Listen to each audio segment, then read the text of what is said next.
Министерството за култура годинава издвои 2 милиони и 100.000 денари, со кои што ќе се прави конструктивно консолидирање и зацврстување на иконостасот во црквата Свето Благовештение во Прилеп, како и конзервација на уникатната резба.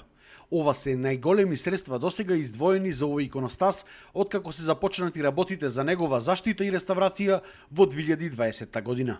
Значи на делови на парти на иконостасот каде што имате обелување, ќе има тонирање и на отпаднати делови кои што ги има во текот на изминатите години се собирани кај свештениците од Благовештение, исто и кај нас ги имаме при самото конзервирање, тие ќе бидат ќе се направи, значи конзервација, се извинувам, а исто на отпаднати делови кои што не се постоечки, ќе се изврши реставрација и да се вметнат тие делови. Ова година значи завршуваме со тој конструктивен дел. До сега од 2020 до денес во неколку наврати беа преземени активности за заштита на самото дрво и резба со импрегнирање на средства против инсекти, бактерии и негово уништување.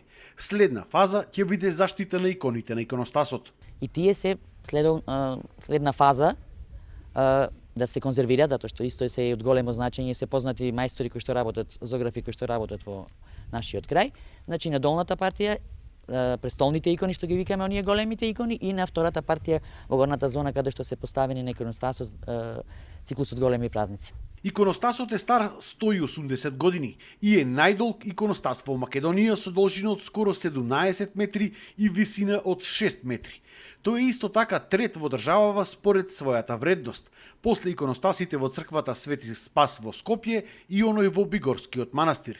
Го изработила тајфата на познатиот копаничар Петре Филиповски Гарката.